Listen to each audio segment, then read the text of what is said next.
네, 설 연휴들 잘 보내셨을 거라고 생각합니다.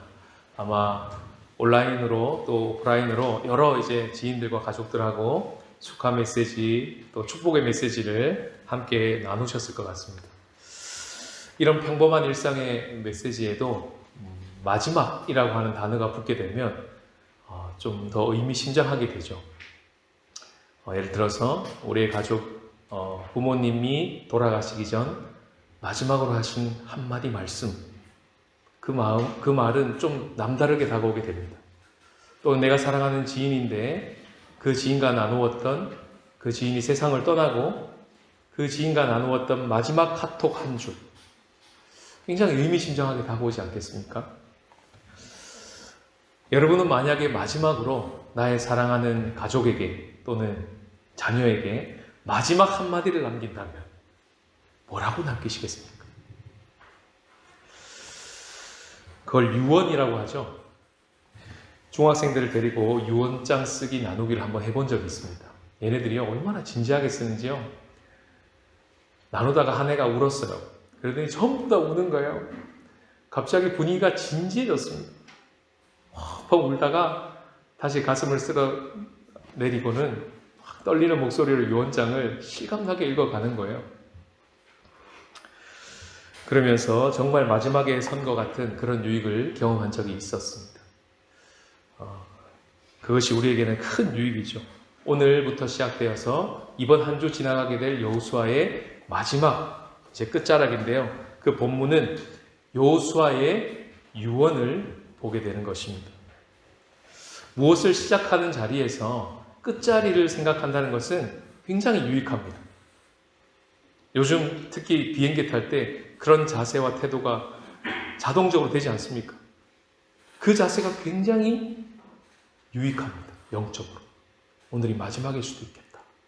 이 마음이요. 믿음의 선배 여호수아가 그의 마지막 자리에서 그의 이스라엘 백성들 모두를 모아놓고 마지막으로 했던 마지막 메시지. 그 메시지를 통해서 오늘 우리 공동체에 주신 하나님의 음성을 듣기를 원합니다. 원포인트 메시지인데요. 다 같이 한번 읽어보겠습니다. 시작. 여호와를 사랑하라. 오늘 본문 23장 11절을 다 같이 읽겠습니다. 그러므로 스스로 조심하여 너희의 하나님 여호와를 사랑하라. 여호수아의 마지막 유언이 이와 같은 메시지로 나갔다는 것을 우리가 묵상해야 됩니다. 그 뉘앙스, 그 분위기, 그 말을 하고 있는 여호수아의 눈빛, 그것을 듣고 있는 회중들의 그 분위기를 상상해 가십니까? 마지막을 이렇게 여호수아가 장식하고 있다는 것은 분명히 여호수아는 마지막 순간까지 하나님과의 관계가 사랑의 관계였고 감미로웠고 특별했다는 것을 상상할 수 있습니다. 여호수아가 본문을 읽어보시면 마지막쯤에서 나이가 나와요. 110세에 죽었다고요. 백발의 할아버지가 자녀 세대들을 쫙 앞에 모아놓고 마지막 이제 유언을 남기는 그 순간 얼마나 귀를 쫑긋 세우고 들었겠습니까? 우리 여호수아 할아버지가 마지막 돌아가시기 전에 뭐라고 하실까? 마지막 고별 설교를 뭐라고 하실까? 얼마나 관심을 가지고 들었겠습니까? 이렇게 말씀하시는 것입니다. 얘들아, 여호와를 사랑하려. 나 간다. 바이바이. 여호와를 사랑해. 이러고 가신 거예요. 느낌이 좀 오십니까? 우리 오늘 자녀들하고 같이 연합 예배를 드리고 있는데요. 자녀들에게 한번 질문해 볼게요. 잘 들어보세요. 설이나 이럴 때, 추석일 때, 명절 때 할아버지 할머니 집에 가서 목사님, 우리 할아버지 할머니는요 길을 걸어갈 때 손잡고 다니세요. 손 한번 들어보세요. 없으세요? 그게 쉽지 않아요. 만약에 친척 집에 가서 할머니 집에 할아버지 집에 갔는데 할아버지가 갑자기 얘들아 다 모여, 내가 너희들에게 마지막으로 할 말이 있어 하면서 만약에 유언을 남기시는데 분위기를 한번 상상해 보셔요. 이 할애비가 죽기 전에 너희들한테 꼭 하고 싶은 말이 있다. 그러면서 옆에 있는 할머니를 손을 꼭 잡으시는 거예요. 갑자기 분위기가 이상하죠?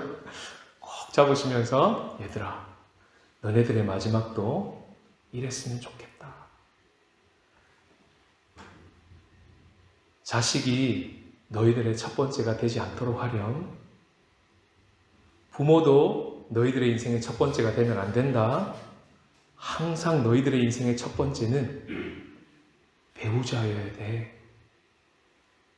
그래야 부모도 살고 자식도 살아.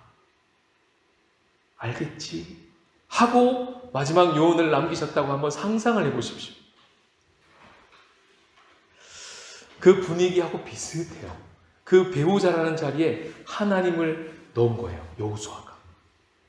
제가 사는 동네는요, 유난히 할아버지 할머니가 많이 사는 동네입니다.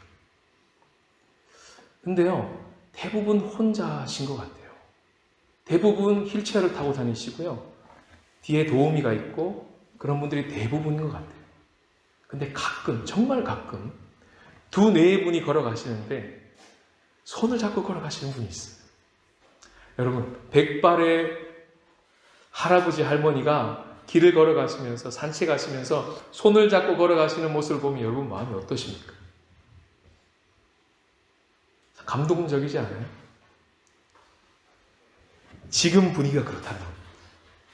마지막 백발의 110세 된 그 백발의 노인 여호수아 할아버지가 끝까지 하나님 아버지의 손을 잡고 걸어가고 있는 모습을 연출하고 있는 거예요.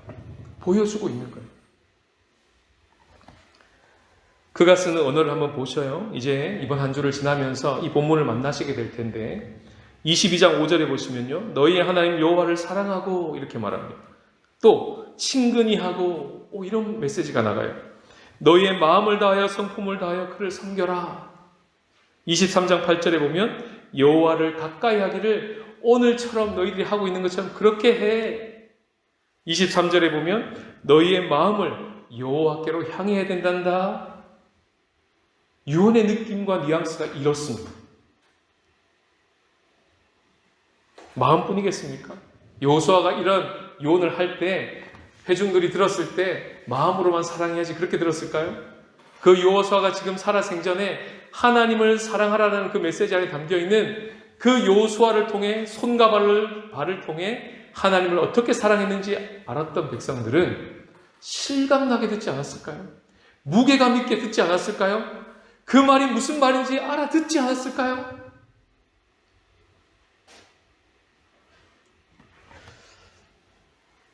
여호수아 노년에 어떻게 이럴 수 있었을까요? 오늘 본문은 그 해답을 가르쳐 주는데요. 바로 여호수아 23장 11절 오늘 본문 안에 들어있습니다. 다시 한번 읽어보겠습니다. 시작. 그러므로 스스로 조심하여 너희의 하나님 여호와를 사랑하라. 그 해답은 접속사 안에 있습니다. 그러므로. 그러면 그 그러므로는 앞에를 받고 있겠죠. 뭐가 그러므로일까요? 그것은 10절 바로 앞에 10절을 보면 너희의 하나님 여호와 그가 너희를 위하여 싸우셨으므로 이렇게 되어 있습니다. 한 절 더 앞으로 당겨볼까요? 여호와께서 강대한 나라들을 너희 앞에서 쫓아내셨으므로 그러므로 여호와를 사랑하라 이렇게 되는 겁니다. 이 패턴은 22장에도 똑같고요. 24장에는 더 분명하게 나타나 있습니다. 22장에 오늘 본문이죠. 오늘 주일 본문에 보면 여호와를 사랑하라 이 쉐마라고 하는 이 신명기 6장에 나오는 이 명령이 또 한 번 여호수아를 통해서 루벤 갓 므낫세 지파에게 유언으로 남겨집니다. 그때도 똑같이 그 말을 하기 전에 그 앞에 하나님이 우리를 위해서 무슨 일을 하셨는지를 말씀하시고 난 후에 여호와를 사랑하라 이렇게 말씀하세요. 24장은요. 그 앞에 나와 있는 하나님이 하신 일을 얘기하는 것을 무려 13절을 이용해서 길게 씁니다. 나중에 한번 읽어보셔요. 내가 하나님의 직접 합법으로 여호수아가 유언을 합니다. 마치 하나님이 직접 지금 이스라엘 백성에게 말씀하시는 것처럼 내가 블라블라블라 내가 블라블라블라 이 내가는 여호수아가 아니고요. 하나님이 무려 12번을 이야기합니다. 그리고는 하시는 말씀이 여호와를 사랑해라. 여호와를 경외해라. 여호와만을 섬겨라. 이렇게 유언을 남기고 있는 것입니다. 그러므로에 걸려있는 게 뭡니까? 하나님이 우리를 위해서 먼저 하신 일이요. 그 하나님이 누구신지를 아는 거예요. 그것이 우리 가운데 풍성할 때, 그때 우리는 여호와를 사랑할 수 있고 마지막 그렇게 유언을 할 수 있는 것입니다. 우리도 마찬가지죠. 하나님이 우리를 사랑하셔서 우리를 위해 행하신 일이 무엇인지를 계속해서 보고 계속 듣고 계속 경험해야 되는 것입니다. 말씀을 통해서, 삶을 통해서, 공동체를 통해서 하나님이 어떤 분이신지를 계속 알아가는 것이죠. 그것을 위해서 이스라엘 백성들은요, 여호수아가 주어졌다면 우리는 누가 주어진 겁니까? 더 좋은 여호수아, 진짜 예수아, 진짜 호세아, 그 여호수아라는 이름을, 똑같은 이름을 가지고 오신 누구요? 예수님. 그분이 우리에게 주어졌습니다. 그리스도 예수 안에서 하나님께서 이미 이루신 놀라운 일들을 이 말씀을 통하여, 역사를 통하여, 공동체를 통하여, 성도들을 통하여 우리는 계속 배우고 알아가는 거예요. 그 중에 베스트 오브 베스트가 바로 십자가입니다. 로마서 5장 8절을 다 같이 읽겠습니다. 시작. 우리가 아직 죄인 되었을 때에 그리스도께서 우리를 위하여 죽으심으로 하나님께서 우리에 대한 자기의 사랑을 확정하셨느니라. 이것이 바로 우리의 그러므로입니다. 그리스도께서 우리를 위하여 죽으셨으므로, 그러므로 우리는 여호와를 사랑할 수 있습니다. 이렇게 되는 것이죠. 그것도 하나님께서 우리에 대한 자기의 사랑을 어떻게 하셨다고요? 그냥 보여줬다 이래도 되는데요. 알려줬다, 말해줬다 이렇게 해도 되는데 무슨 말을 쓰냐면 확증했다. 확실하게 증거했다. 영어로 보면 demonstration, 데모하셨다. 그 죽음의 세력들 앞에서 하나님 전부를 걸고 예수 그리스도 아들을 십자가에 다심으로 데모하신 거예요. 내가 너희를 사랑한다. 사랑한다. 이만큼 사랑한다. 외치셨고 확증하신 거예요. 그것도 언제요? 우리가 잘할 때요? 우리가 잘 살고 있을 때요? 아니요. 우리가 죄인 되었을 때. 아까 성지사님도 그런 기도를 하셨지만 무조건적인 사랑을 받았습니다. 늘 일상에서 우리는 조건적인 사랑에 익숙해져 있는 사람들이에요.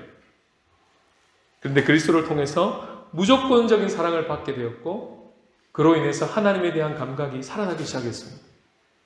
하나님이 누군지 더 알고 싶어졌고, 하나님이 우리를 위해서 무슨 일을 하셨는지, 그분이 우리를 위해서 지금도 무슨 일을 하는지를 더욱 알고 싶어졌고, 바로 그 자리에서 우리의 삶의 의미와 목적을 발견하게 된다는 걸 깨닫기 시작한 것입니다. 이렇게 되면 부모님의 하나님으로만 알고 있던 그 하나님을 나의 하나님으로 알게 됩니다. 아내의 하나님으로만 알았고, 남편의 하나님으로만 알았고, 목사님의 하나님으로만 알았던 그 하나님을 나의 하나님, 우리의 하나님으로 알게 돼요. 그래서 3인칭 하나님이 아니라 2인칭, 1인칭 하나님으로 새롭게 계속 알게 되는 겁니다. 그래서 오늘 본문에도 여호와를 사랑하라, 이 요원 앞에 그 하나님을 뭐라고 수식합니까? 너희의 하나님 여호와를 사랑하라.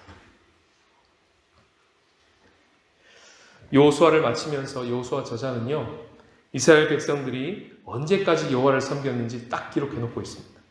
24장 31절 보시면 여호수아가 사는 날 동안에 여호와를 섬겼어요. 그리고 하나 더 있습니다.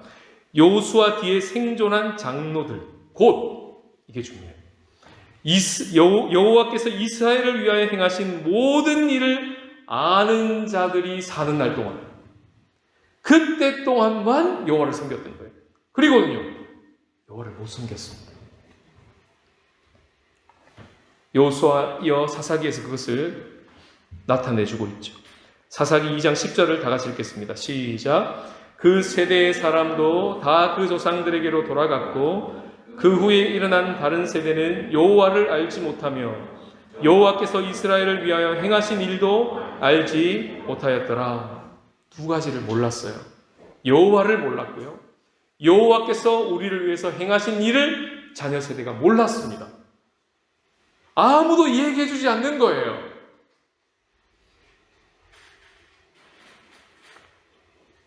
그래서 결국 여호와를 사랑하지 못했습니다. 오늘 이런 여호수아 마지막 이 유언을 우리가 받으면서 하나님, 우리가 이 가정 안에서 하나님께서 우리에게 행하신 일이 무엇이고 그 하나님이 나에게 어떤 분이신지 1인칭으로 또는 2인칭으로 자녀들에게 얘기해 줄 수 있어야 한다고 얘기를 말씀하시는 것입니다. 그 발견한 하나님을 나누고 내가 경험한 하나님을 가족들에게 나눌 때 그 하나님을 알아가고 사랑하는 기쁨을 빼앗기지 않는다는 것을 부모 세대가 계속 보여주고 있을 때 그때 자녀들은 얘들아 여호와를 사랑해 라고 하는 말이 그냥 흐트러 듣는 말이 안 되게 되는 것입니다. 그 마지막 부모 세대의 유언에 힘이 실리게 되고 자녀 세대들도 그렇게 엄마 아빠가 말하고 있는 그 의미가 무엇인지를 무게감 있게 깨닫기 시작하는 거예요. 마을 안에서 나누고 있는 그 말씀처럼 가정 안에서도 그와 같은 나눔들이 우리 안에서 자연스럽게 되어야 한다고 말씀하십니다. 최선을 다해 살아라. 이게 저희 집의 가훈이에요. 요즘도 가끔씩 설날 이렇게 전화하면요, 어머니 아버지가 저한테 항상 하시는 말씀, 기도 열심히 해라, 최선을 다해 살아라, 이렇게 말씀하세요. 그 말씀도 참 좋아요. 그분들이 그렇게 사셨거든요. 그러나 그보다 더 강력한 말이 있습니다. 여호와를 사랑해야 된다 하더라. 여호와를 사랑해야 돼. 여호와를 사랑하렴. 바로 이 말씀입니다. 바로 이 말씀 안에, 그 유언 안에 이 깨어진 세상을 우리 자녀 세대들이 멋있고 힘차게 살아갈 수 있는 능력이 거기 있다는 것을 깨닫게 됩니다. 세상을 외면하지 않고 이 세상을 회복하고 계시는 그 하나님과 동력할 수 있는 용기, 그런 능력이 바로 여기서 나온다는 것을 자녀들이 알기 시작하는 것이죠. 여호와를 사랑하라, 이것이 우리 부모 세대의 유언이 되었으면 좋겠습니다.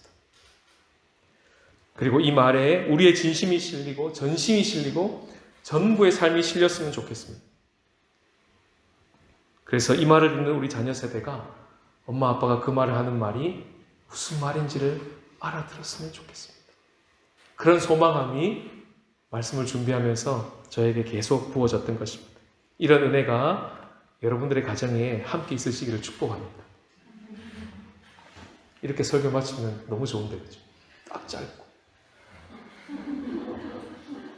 기도할까요? 오늘 본문에 남은 단어가 하나 더 있어요. 그걸 같이 한번 묵상해 봅시다. 그건 바로 스스로 조심하여입니다. 다시 한번 읽어볼까요? 11절 시작. 그러므로 스스로 조심하여 너희의 하나님 여호와를 사랑하라. 스스로 조심하라는 말은 다른 말로 바꾸면요, 틈을 내어주지 말라는 말입니다. 왜요?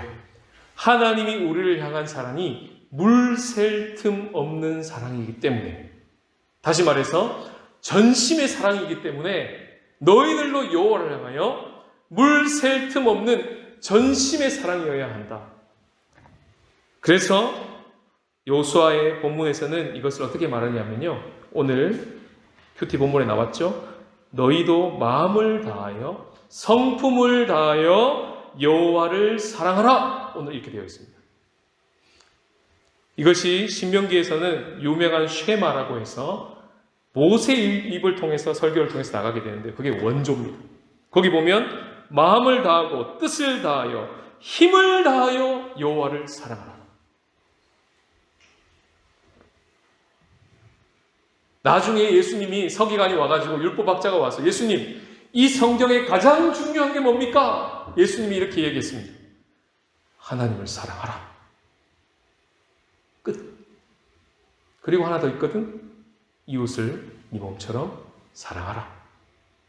그게 전부야. 이렇게 말씀하셨습니다. 예수님의 말씀.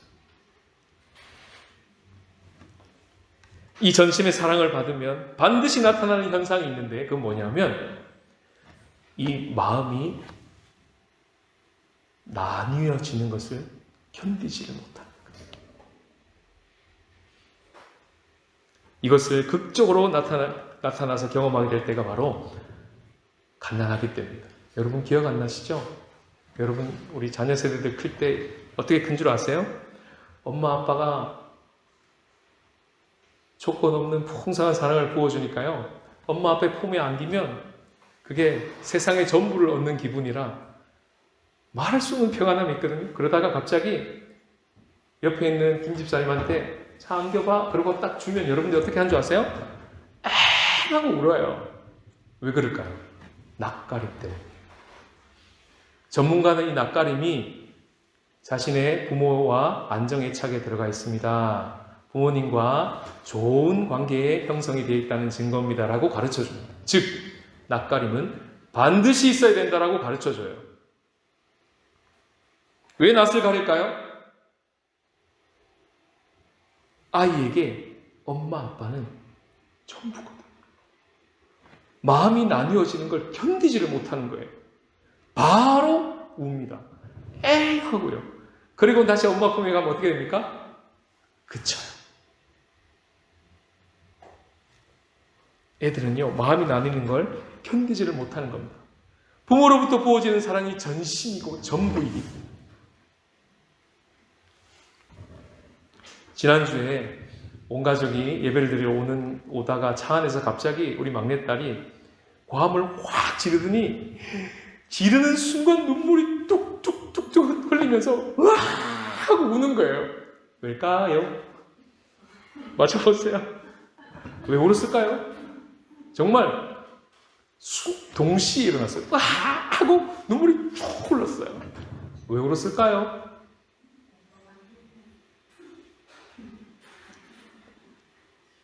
바퀴벌레를 만진 거예요. 이렇게 뭘 만지고 있었는데 바퀴벌레인지 몰랐던 거예요. 그리고 뭐 바퀴벌레인 거예요.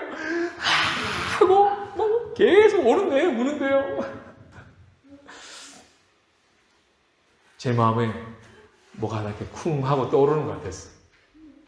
이게 뭐냐면 죄를 대할 때 바퀴벌레처럼 대해야겠다. 그게 스스로 조심하라 해요.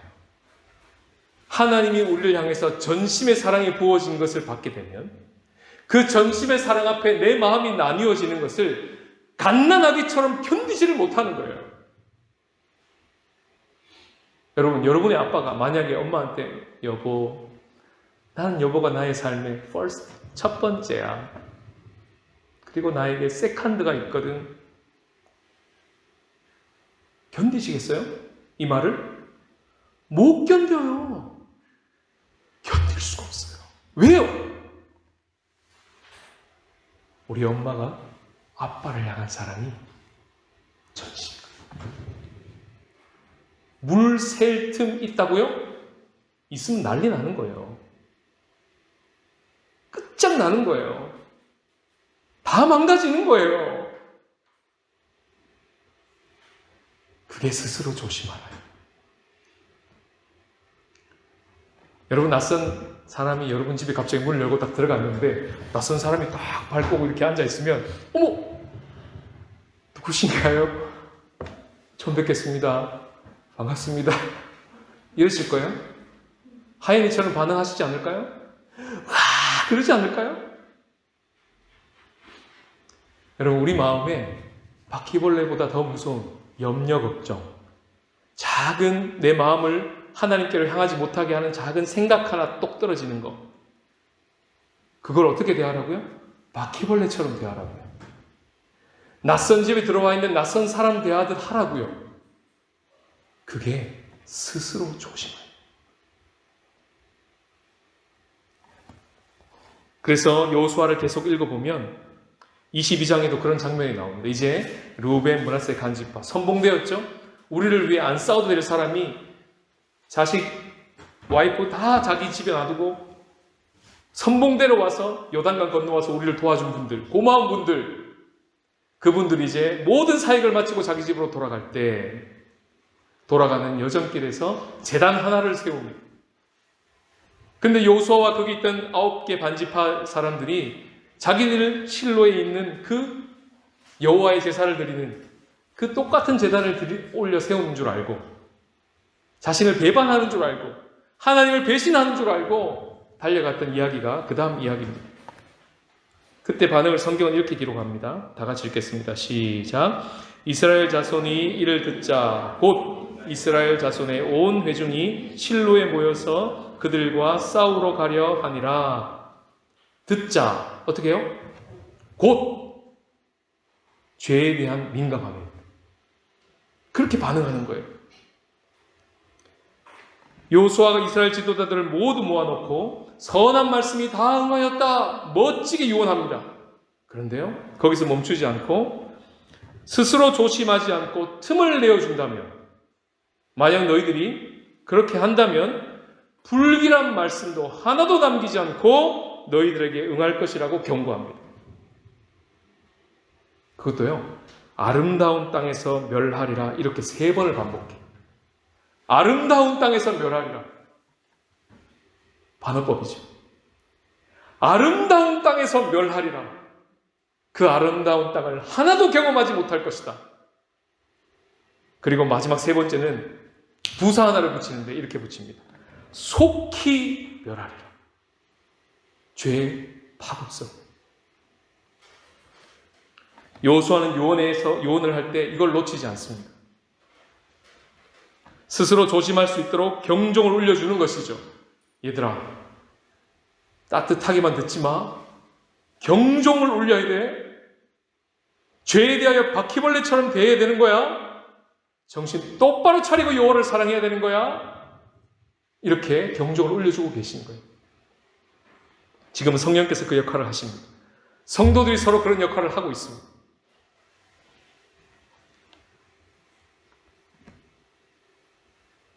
말씀 잘 올리시다가 요즘 왜 이렇게 말씀이 잘 안 올리셔요? 많이 바쁘신가 봐요. 경종을 울려주고 있는 거예요.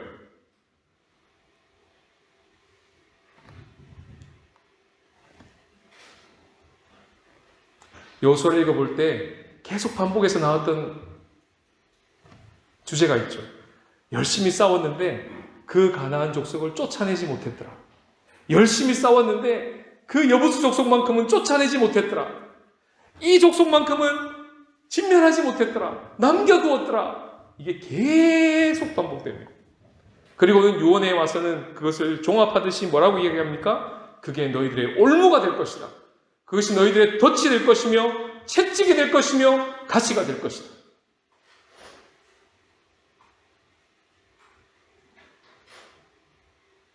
여호수아가 이렇게 유언하고 있습니다.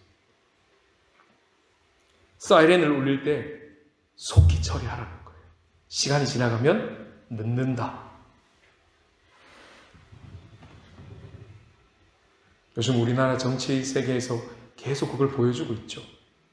시간이 지나면 돌이킬 수 없는 거예요. 성경에 우리 성도들을 말할 때 철장 든 신부라고 묘사합니다.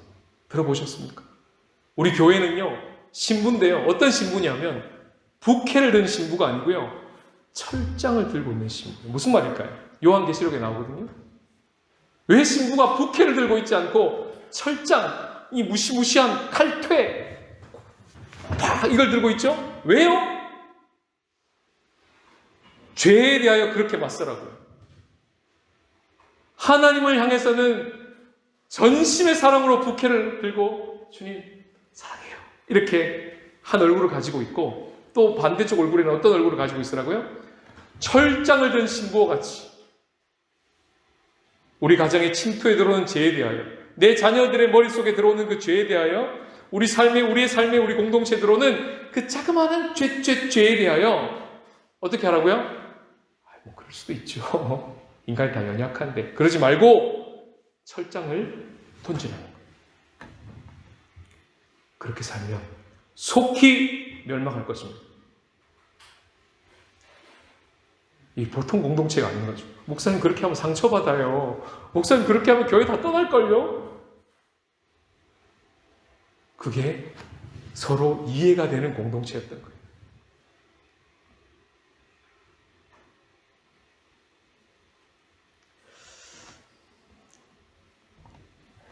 이 두 가지 다를 놓치지 말라고 말씀하십니다. 여호수아의 유언에는 이 두 가지 다가 다 들어있습니다. 여호와를 사랑하라. 이 말 뒤에는 스스로 조심해야 됩니다. 이 말까지 함께 들어가 있는 거예요. 우린 두 얼굴로 살아야 돼요. 하나님을 향해서는 신부처럼 부케를 들고 좀 이따 노래할 거예요. 예수 사랑합니다. 그러다가 죄가 딱 나타나면 어떻게 해요? 우리 공동체와 가정을 부셔뜨리는 그 못된 바퀴벌레가 나타나면 어떻게 하라고요? 하인이처럼 화음을 지르라는 거예요. 으악! 아빠! 안 돼! 그렇게 합니다.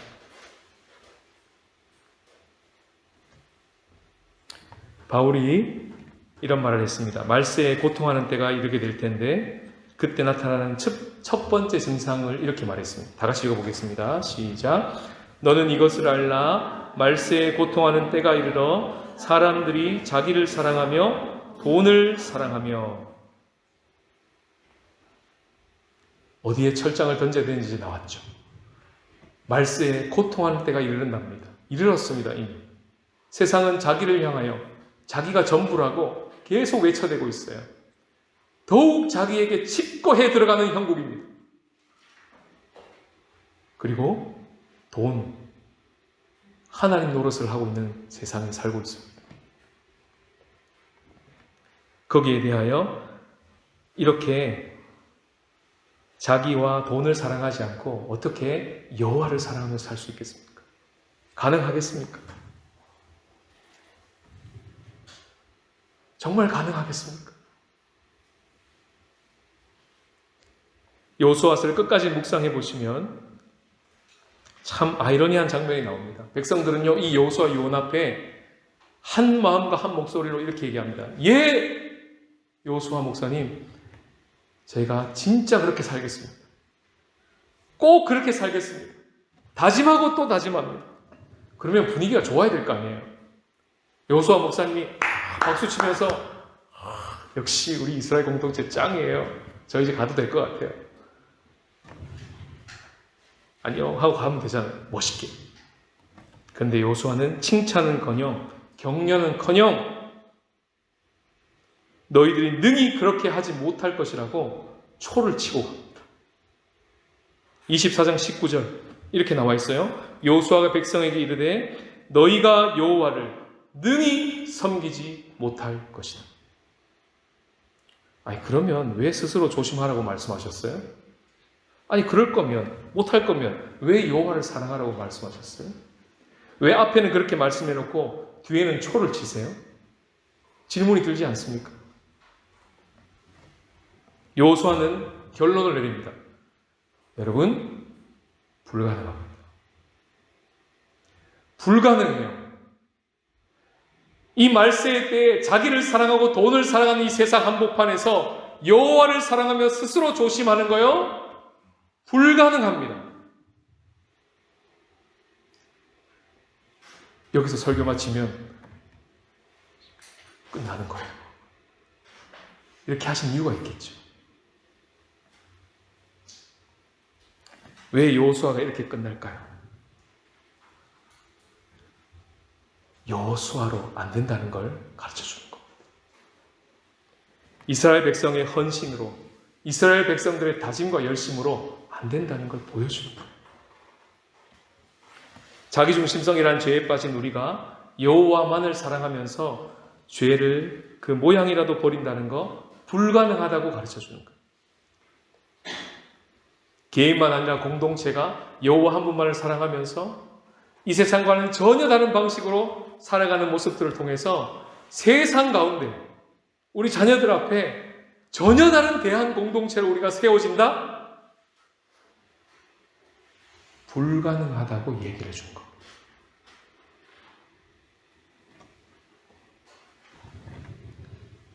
그래서 그것을 가능케 하신 여호수아가 왔다는 것이죠. 예수 그리스도죠. 그리스도의 사랑이 우리를 강권하실 때만 가능합니다. 이게 오늘 우리에게 주시는 복음 메시지입니다. 목사님이 설교를 열심히 해서 되는 것이 아닙니다. 여러분들이 다짐하고 또 다짐하고 열심히 삶으로 되는 것이 아닙니다. 그것은 불가능하다고 여호수아가 유언을 통해 마침표를 찍었습니다. 오직 그 사랑에 휘어잡히는 자만 가능합니다. 근데 놀라운 것은 그리스도의 사랑이 우리를 휘어잡고 계신다는 겁니다. 다 같이 한번 바울의 고백을 3번에 읽어 보겠습니다. 시작. 그리스도의 사랑이 우리를 휘어잡습니다. 우리가 확신하기로는 한 사람이 모든 사람을 위하여 죽었으니 모든 사람이 죽은 셈입니다. 누구든지 그리스도 안에 있으면 그는 새로운 피조물입니다. 옛것은 지나갔습니다. 보십시오. 새 것이 되었습니다. 이 그리스도의 사랑이 지금도 우리를 휘어잡고 있기 때문에 여호수아의 결론이 뒤집히는 겁니다. 가능합니다. 그래서 유명한 신학자 리차드 리버는 이 예수님을 뭐라고 소개했냐면 불가능한 가능성이라고 소개했습니다. 인간으로서는 불가능한데 그것을 뼈저리게 경험하고 납작 엎드려서 주님, 우리는 불가능합니다. 그러나 그리스도의 사랑이 우리를 강권하시면 휘어잡으신다면 가능합니다. 그것으로만 가능합니다. 라고 고백하며 나갈 때, 그리고 실제로 그 사랑이 우리 가운데 부어질 때만 우리가 여호와만 사랑하고 살아갈 수 있는 것입니다. 그 안에서 우리는 새 것이 되고요. 그리스도 안에서 우리는 하나님께 받아들여지고요. 그 그리스도로 인해서 우리는 새로운 가족 공동체에 속하게 되는 것이죠. 그래서 그 그리스도의 사랑에 휘어잡혀서 우리도 하나님을 흠모하며 사랑하게 되고 자기 자신에 대해서도 원래의 자기의 모습을 발견하고 가장 나답게 자기 자신을 발견하고 사랑하게 되고 이웃도 내 몸처럼 사랑하게 되고 세상도 멋지게 경영하게 되는 그런 멋진 매력적인 교회로 우리를 세워내시는 힘은 그리스도의 사랑이 우리를 강권하실 때만 가능한 것입니다.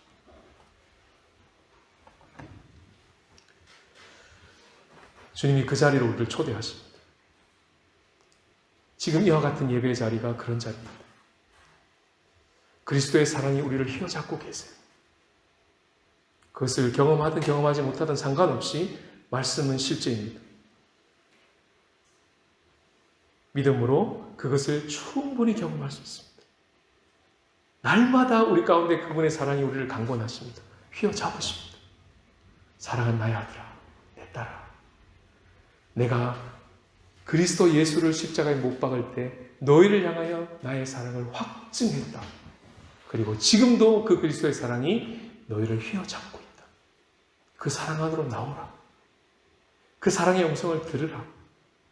그 심장 박동 소리를 듣고 그분의 사랑을 힘입어라. 그리고 여호와를 사랑하라. 이렇게 말씀하시는 것이죠.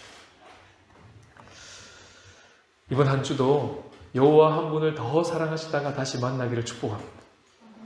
그리고요, 올 한 해 끝자락에서 우리가 송구 영신 예배를 드릴 때는요, 한 해를 지나오면서 정말 주님 한 분을 사랑하는 마음이 더 커져서 올 한 해를 마무리했으면 좋겠습니다.